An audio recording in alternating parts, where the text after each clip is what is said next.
আচ্ছা, ফুটবল মাঠে তো আমরা দেখেছি না দলবদল, মৌসুমের শুরুতে বা মাঝপথে এই ক্লাব থেকে সেই ক্লাব, কর্পোরেট সেক্টরে আমরা দেখেছি চাকরি বদল করে, আজকে এই কোম্পানি কালকে সেই কোম্পানি। কিন্তু রাজনীতির ময়দানে মোটামুটিভাবে তো যারা রাজনীতি করেন তারা বলেন তারা একটা আদর্শ নিয়ে রাজনীতি করেন, দুম করে আদর্শ পাল্টে ফেলা যায়? এটা হচ্ছে, কিন্তু এটা হচ্ছে 21-এ আমরা দেখেছি, 24-এ আমরা দেখছি, মানে ওই নির্বাচনের আগে আগে এগুলো খুব বেশি করে দেখা যায় আর কি। অভিষেক বন্দ্যোপাধ্যায় দরজা খোলার মন্তব্য করেছেন, জল্পনা বেড়ে গেছে, তাহলে কি আবারও কোথাও একটা বড়সড় দলবদল হতে পারে? বিরোধী শিবির তারাই বা কি বলছেন, আসবো আলোচনায়, তার আগে দেখুন প্রতিবেদন।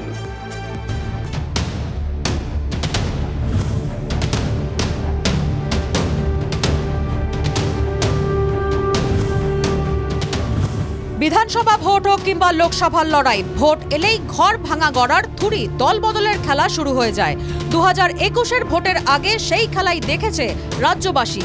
দিল্লি দখলের লড়াইয়ের আগেও শুরু হয়েছে শিবির দখল, তবে সবে নাকি শুরু, খেলা এখনো অনেক বাকি। তৃণমূলের সেনাপতি তো তেমনটাই বলেছেন। 26শে এপ্রিল বাংলার দ্বিতীয় দফার ভোট, তার আগেই দল বদল করে বিজেপির ঘরে কাঁপুনি ধরানোর চ্যালেঞ্জ ছুড়েছেন তৃণমূলের সেনাপতি। বুধবার মুর্শিদাবাদের জলঙ্গিতে রোড শো শেষে অভিষেক বন্দ্যোপাধ্যায়ের মুখে ফের দরজা খোলার হুঁশিয়ারি। বিজেপির নেতারা এখন লাইন দিয়ে রয়েছে তৃণমূলে কবে ঢুকবে, আমরা দরজা বন্ধ করে রেখেছি, যদি খুলি দল উঠে যাবে, ঠিক টাইমে দরজা খুলবো, এই দলটাকে উঠিয়ে দেবো বাংলা থেকে, আমি কথা দিয়ে যাচ্ছি। দরজা খোলার কথা অভিষেক যে এই প্রথম বললেন তা অবশ্য নয়। পঞ্চায়েত ভোটের আগেও জনতার মতামত চেয়ে অল্প করে দরজা খোলার কথা বলেছিলেন। একটু ছোট্ট করে দরজাটা খুলতে চাই, ছোট্ট করে, ডিসেম্বর মাসেই।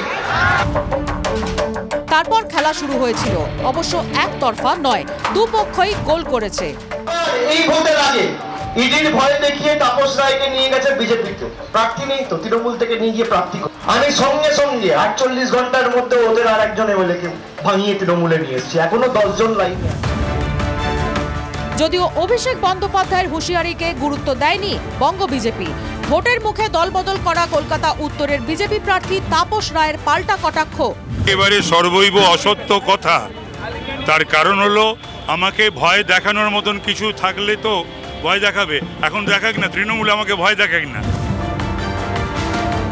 আরো এক ধাপ এগিয়ে অভিষেকের দরজা খোলা প্রসঙ্গে বর্ধমান দুর্গাপুরের বিজেপি প্রার্থী দিলীপ ঘোষের খোঁচা। আরে বাড়ি থাকলে তো দরজা খুলবি, বাড়ি ঘর দরজা সব উড়ে যাচ্ছে, কবে খুলবে আর তুমি? হুড়কো ভেঙে ঢুকে যাবে লোকে, দরজা খুলবে। দিলীপ ঘোষের কথা মতো তৃণমূলের বাড়িটাই উড়ে যাচ্ছে কিনা সেটা তর্ক সাপেক্ষ, কিন্তু শাসক দলের ঘরে ভাঙন যে চলছে সেটা তো দেখাই যাচ্ছে। বৃহস্পতিবার ব্যারাকপুরেই ঘর ভেঙেছে শাসক দলের। বুধবার ভাটপাড়ায় দলীয় কার্যালয়ে আক্রান্ত হন ভাটপাড়া পুরসভার 10 নম্বর ওয়ার্ডের তৃণমূল কাউন্সিলর সত্যেন রায় ও তার ছেলে। হামলার অভিযোগ ওঠে তৃণমূল কর্মীদের একাংশের বিরুদ্ধে। বৃহস্পতিবার বিজেপি প্রার্থী অর্জুন সিং এর উপস্থিতিতে পদ্ম শিবিরে যোগ দেন তৃণমূল কাউন্সিলর। চোরচুরি দল, এই চোর দল আমি আর করতে চাই না। যে দলের সম্মান নেই, কাউন্সিলরকে মারছে, কাউন্সিলর তোলাবাজি করে দিতে পারছে না, পাঠ্যভূমিক একটা বড় তোলাবাজ। নিশ্চয়ই অবিচার হয়েছে, যে পার্টি অফিসে যে কেউ যদি কোনো কাউন্সিলরের গায়ে হাত দেয়, সেটা আমরা উচ্চ নেতৃত্বকেও জানিয়েছিলাম, আর সেটার সিদ্ধান্ত নিশ্চয়ই নেওয়া হতো, কিন্তু একটু তাড়াহুড়ো করে ফেললো, ও চলে গেল।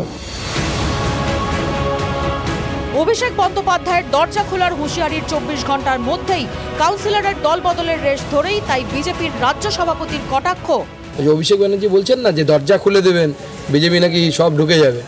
দরজা খোলার সময় দেখবেন যে ঘরটাই নেই, শুধু দরজাটা আছে, পুরো ঘরের দেয়াল উড়ে গেছে। রাজনীতিতে দলবদল নতুন নয়, শাসক থেকে বিরোধী ভোটের আগে পরে দলবদল লেগেই থাকে, কিন্তু প্রশ্ন হলো দলবদলের এই খেলা ভোটাররা কি আদৌ ভালো চোখে দেখেন? Bureau report, TV9 Bangla.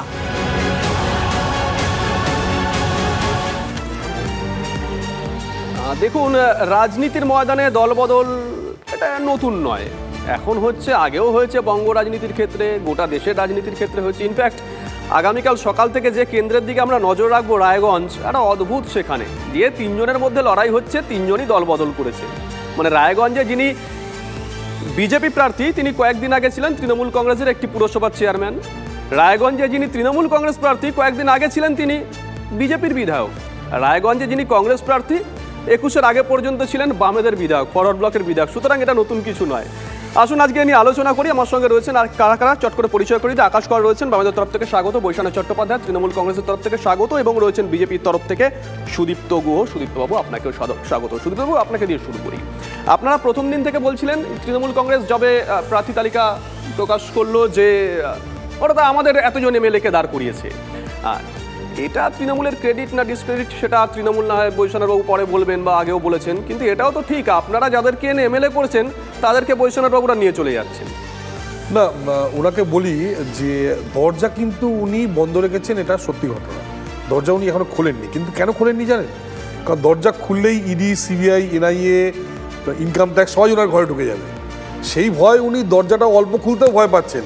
উনি পিছনের দরজা দিয়ে বেরোন, পিছনের দরজা দিয়ে ঢোকেন, সামনের দরজা খোলার ওনার ক্ষমতা নেই, ঠিক আছে? এবং এরা এলেই যাতে পিছনের দিক থেকে পালিয়ে যাওয়া যায়, সেই জন্য শুনেছি উপরে ঝাড় লন্ঠন আছে, দড়ি আছে, যাতে পিছন থেকে পালিয়ে চলে যাওয়া যায়।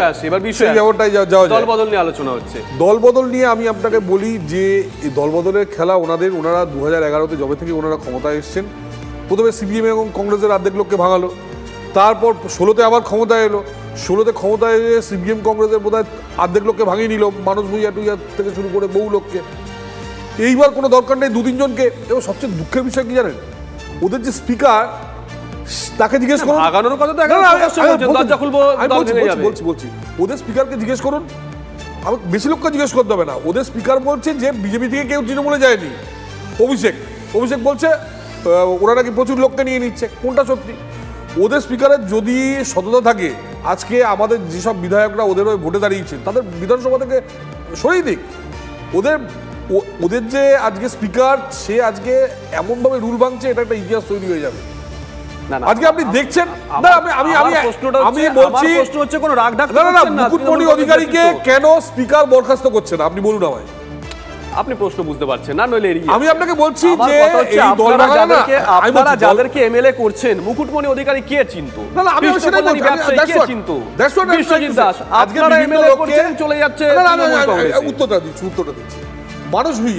মানুষ ভুইয়া তাকে একটা মিথ্যে খুনের মামলা দেওয়া হলো, সেই লোকটাকে তুলে নিয়ে এসে বাধ্য হলো সেই খুনের মামলা থেকে বাধ্য হয়ে সে এদের দলে জয়েন করলো। মানে আপনি বলছেন চাপ দিয়ে দলবদল করছে বৈশানারবাবু, কিন্তু সেটা স্বীকার করছে না ওদের স্পিকার। ওদের স্পিকার আজকে ইতিহাস তৈরি করছে, অনৈতিকতার ইতিহাস। বলুন। প্রথমত উনি ইডি, সিবিআই আর এনআইএ আর ইনকাম ট্যাক্সের বিজেপির শাখা সংগঠন প্রথমেই উনি বক্তব্যের শুরু মেনে নিয়েছেন। আর উনি বলছেন না ওদের স্পিকার, এই স্পিকারটা কিন্তু উনি জানেন না স্পিকার বিধানসভার হয়, কোনো পার্টির না। সেটা আগে হতো, আপনারা আসার পর চেঞ্জ হয়ে গেছে। আপনি মাঝের ওয়াজপথে বললেন। আমার মনে হয় 2021-এরটা উনি স্মৃতি ধ্বংস হয়ে গেছে। চার্টার্ড ফ্লাইট কারা পাঠিয়েছিল? চার্টার্ড ফ্লাইট করে এত লোককে নিয়ে গেলেন, অমিত শাহ জয়েন করালেন, বিধানসভায় নরেন্দ্র মোদী হেরে গেল, আবার সেই লোকটা এসে ফিরে গেল। আপনি আপনার পার্টিকে, আপনি আপনার দলের লোককে ধরে রাখতে পারছেন না, আপনার দলের লোক এইটা যদি আপনাদের আপনাদের প্রতি কথা তো আমি বলিনি। আমি একটা কথা বলছি যে বেসিক্যালি বিজেপি পার্টি এখানে একটা সার্কাস পার্টিতে পরিণত হয়েছে। গতবারে বলেছিল আপকি বার 200 কি পার। বৈশানারবাবু, আপনি দীর্ঘদিন ধরে রাজনীতি করছেন, তথ্যগত ভুল না হলে আপনি যবে থেকে ছাত্র রাজনীতি করেন তখন থেকে কাউন্সিলর। আমার প্রশ্ন হচ্ছে, রাজনৈতিক দলের কাছে শক্তি প্রদর্শনের তো অনেক হাতিয়ার আছে, বড় ইস্যু থাকতে পারে, বড় আন্দোলন থাকতে পারে। অভিষেক বন্দ্যোপাধ্যায় বলছেন দরজা খুলে দেবো, দলটা উঠে যাবে, বা দরজা ফাঁক করবো নাকি, অনেক লোক চলে আসতে পারে। মানে দল বদল করানোটা কি এখন তাহলে রাজনৈতিক দলের কাছে শক্তি প্রদর্শন? আসলে বিজেপি পার্টিটার না কিছু নেই, কেউ করতে চাইছে না। ওনারা ধরে রাখতে বলছেন না, তাহলে সেই দলকে উনি যদি নিজের পার্টির লোককে নিজেরা ধরে রাখতেন না। মুকুল রায়কে সর্বভারতীয় সহসভাপতি করেছেন। না, আপনি আকাশের কাছে একটু যাই, ওনাকে বলুন যে আপনার সময় আপনি বলুন বন্দ্যোপাধ্যায় কেন সেটা স্বীকার করছেন। এমনি কথা বলতে নেই, আকাশের কাছে একটু যাই। আকাশ, সরাসরি প্রশ্ন, আপনি এই প্রজন্মের রাজনীতিবিদ, মানে এখন কি তাহলে রাজনৈতিক দলের কাছে শক্তি প্রদর্শনের একটা হাতিয়ার রয়েছে দল ভাঙানো, তাই তো দেখা যাচ্ছে? তৃণমূল বিজেপির কাছে হতে পারে, আমি গোটা রাজনীতির সাথে এটাকে গোলাতে একমত হব না। কারণ বৈষ্ণবদার মতো যারা প্রবীণ রাজনীতিবিদ, আমি তো তাদের সময় এই রকম অসভ্যতা দেখিনি। বা আমার বিশ্বাস আমার বিশ্বাস বৈষ্ণবদাদেরও এটা ভালো লাগে না, কিন্তু কি করবে। আমার কথা হচ্ছে দরজা তো খোলাই আছে, দরজার বন্ধটা কোথায় হচ্ছে আমি তো এটাই বুঝতে পারছি না। এ দল থেকে ও দল, ও দল থেকে এ দল, প্লেয়ার বিনিময়, এ তো পশ্চিমবাংলায় আজ থেকে না অনেক দিন ধরে হচ্ছে। পশ্চিমবাংলায় এই দলবদলের রাজনীতি ছিল না। আচ্ছা, দলবদলের রাজনীতি এলো, সেটা একরকম। আচ্ছা ঠিক আছে, একটা লোকের কোনো কারণে একটা দলের সাথে ঝগড়া হয়েছে, পছন্দ হচ্ছে না, আর একটা দলে গেলাম, হতে পারে, এটা ধরে নেওয়া যেতে পারে। কিন্তু সেইটা দুদিনের পর আবার ফিরে এলাম, মানে ওখানে ব্যবসা জমলো না, মানে রিটার্ন টিকিট কেটে গেলাম, আবার ফেরত এলাম। এই তো হয়েছে এখানে।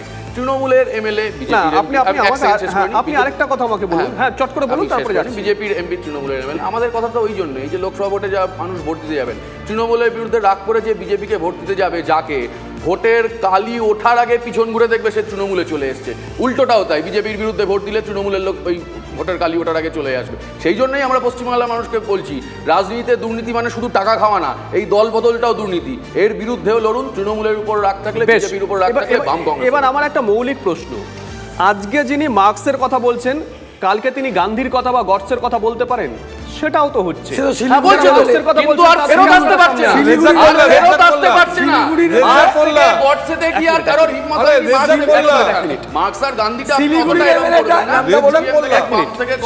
পশ্চিমবাংলায় সবাই বোঝেন, ওটা ক্ষমতার কাছাকাছি যাওয়া না। কিন্তু যারা বাম থেকে বিজেপিতেও গেছেন বা বাম থেকে তৃণমূলে হয়েছে, কারোর কোনোদিন আজ বলে না, কোনোদিন হিম্মত হবে না তার আবার বামে ফেরার। এইটা আমরা বলতে পারি, যেটা তৃণমূল বিজেপি না, সেটা এখন আপনারা কোনোদিন হিম্মত হবে না। এখন আপনারা ক্ষমতায় নেই। আমার 34 বছর সরকার ছিল তো বাম ফ্রন্টের, কোন পৌরসভা, কোন পঞ্চায়েত বৈষ্ণব দ্বারা কংগ্রেস এই একই প্রশ্ন 34 বছরের ছাত্র নেতাকে আপনারা রাজ্যসভায় পাঠাচ্ছেন, দারুণ বক্তা, তিনি আজকে তৃণমূল কংগ্রেসের শ্রমিক সংগঠনের নেতা।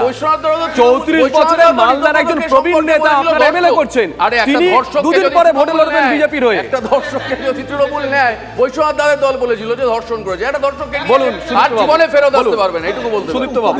নাম বলবো, না উত্তর দিতে দিন, একটা দাদা উত্তর দিচ্ছে, ওর একটা এক লাইন বলুন, বৈষ্ণব দা এক লাইন এক এক করে আকাশ বলুন। উনি বললেন না যে আমরা কারো পুরসভা ভাঙাইনি। 1992 সালে শঙ্কর দাস পাল এবং পরবর্তীকালে মায়ারানী পালের পুরসভা ভেঙেছেন বুদ্ধদেব ভট্টাচার্য। বুদ্ধদেব ভট্টাচার্য বহরমপুরে শঙ্কর দাস পাল এবং মায়ারানী পাল, প্রথমে শঙ্কর দাসের পালেরটা ভেঙেছে, পরে মায়ারানী পালেরটা। তারপর নেক্সট 20 বছর কংগ্রেস ওদের 23-0, পরবর্তীকালে 29-0 বলে হারিয়েছে। আরে জানেন না কিছু রাজনীতি সম্বন্ধে, কোনো আইডিয়া নেই মশাই, রাজনীতি জানেন না মশাই, আরে জানেন না মশাই, জানেন না, আরে রাজনীতি সম্বন্ধে পড়াশোনাই করেন, রাজনীতি সম্বন্ধে রাস্তায় ট্রেড ইউনিয়ন করতে চলে আসছেন এখানে, জানেন না রাজনীতি। আরে বুদ্ধবাবুকে জিজ্ঞেস করুন, বুদ্ধবাবুকে জিজ্ঞেস করুন, দুজনকে একটু ফুল ফ্রেম ফেরাও প্রত্যেককে, অন্তত শিষ্টাচার মেনে প্লিজ দাদা। বুদ্ধবাবু এখনো বেঁচে আছে, বলছি জান জিজ্ঞেস করুন, আমি বিশ্বাস করতে পারি না, বুদ্ধকে জিজ্ঞেস করুন। আরে শিষ্টাচার মেনে কথাটা বলুন প্লিজ, দুজনকে বলছি, এখনো বেঁচে আছে, ওকে কথা বলে কথা বলতে নেই, এটা মিনিমাম একটা শিষ্টাচারের মধ্যে পড়ে। প্লিজ বৈষ্ণবদার কাছে একটু যাই। বৈষ্ণবদা, আজকে যিনি গডসের আদর্শ অনুপ্রাণিত হয়ে রাজনীতি করছেন, কালকে তিনি গান্ধীর আদর্শে, পরশুদিন তিনি আবার অন্য কোনো আদর্শ খুঁজবেন কিনা জানি না। যে প্রশ্ন আকাশকেও করলাম, আজকে যিনি মার্কসের আদর্শে, কালকে তিনি গান্ধীর আদর্শে, এটা কি সম্ভব? নাকি এটা ওই ফুটবলে দল বদলের মতন বা কর্পোরেট সেক্টরে চাকরি বদলের মতন? দেখুন, যেখানে প্রফিট সেখানে ব্যক্তিগতভাবে আমি আবেগ থেকে রাজনীতিতে এসেছিলাম বা একটা নীতিগত অবস্থান থেকে রাজনীতিতে এসেছিলাম। এখন সিপিএম অনেক কথা বলছে, সেই সময় সিপিএম কি করেছে 34 সবাই জানে। তো আমরা সিপিএম বিরোধী দল হিসাবে তৃণমূল কংগ্রেস তার মমতা ব্যানার্জিকে সঙ্গে সামনে রেখে আমরা লড়াই করেছি। উনি এতক্ষণ বলছিলেন যে শিলিগুড়ির যে এমএলএ, সে আগে ছিল অশোক ভট্টাচার্যের পিএ, সে ওখানে আর যাই হোক সে চলে গেল বিজেপি। না, এগুলো আমরা দেখেছি বৈষ্ণবদা। আমার প্রশ্ন একটু বিশ্লেষণমূলক, যেহেতু বৈষ্ণব চট্টোপাধ্যায় সামনে রয়েছে প্যানেলে, আমার প্রশ্ন হচ্ছে এই আদর্শটা দুম করে কি পাল্টে ফেলা যায়? নাকি কর্পোরেট সেক্টরে যেখানে আমি দেখবো আমার সিটিসি ভালো, আমি সেখানে যাব, ফুটবলে যেখানে আমি দেখবো মরশুমের শেষে বেশি টাকা পাবো, সেখানে যাবো? কোনটা কি কারণে? যারা গডসেকে আর মার্কসকে একই সঙ্গে রেসপেক্ট করেন তারাই কথার উত্তর বলতে পারবেন। যারা সিপিএম থেকে বিজেপিতে গেছেন বা বিজেপি থেকে সিপিএম এ গেছেন, তারা এই সম্বন্ধে একটা লাইন বলুন। ছোট করে 10 সেকেন্ড বিশ্বাস করি আপনি এটা পছন্দ করেন না, আপনি একটা লাইন বলুন যেটা ঠিক হচ্ছে না। ছোট করে। আমি লাস্ট একটা কথা বলছি, আপনারা বারবার গডসের কথা তুলছেন তো। গডসে, গান্ধী, মার্কস তিনজনের কথাই বলেছি। আরে আপনি আমার কথা বলতে আপনারা বলুন, বলুন বলুন বলুন না আপনারা বলুন না, আপনারা বলুন না, আমি বারবার আপনি ওয়ার্ড কালে না আপনারা বলুন বলুন, আপনাকে সময় দিচ্ছি আমি, আপনি সময় নেবেন না। আকাশ বলুন বলুন বলুন আপনারা। মার্কস, গডসে, গান্ধী তিনজনের প্রসঙ্গে উঠেছে। আকাশ 10 সেকেন্ড। কি বলবো, এখানে মার্কস, গডসে, গান্ধীদের সাথে এইসবে চোর ছেচোর যারা দল বদল করছে এদের তুলনা না করাই ভালো। তারা তাদের মতো করে আদর্শ নিয়ে করেছেন, এখন ব্যবসার জন্য দল বদল করছে বিজেপি নেতারা। শুনুন, আমি আপনাকে বলছি, লেনিনকে খুন করেছে স্ট্যালিন। আরে ট্রটস্কিকে খুন করেছে স্ট্যালিন। লেনিনে চলে যাচ্ছে। অসংখ্য ধন্যবাদ তিনজনকে, অসংখ্য ধন্যবাদ। আপাতত আলোচনা এখানেই শেষ করছি।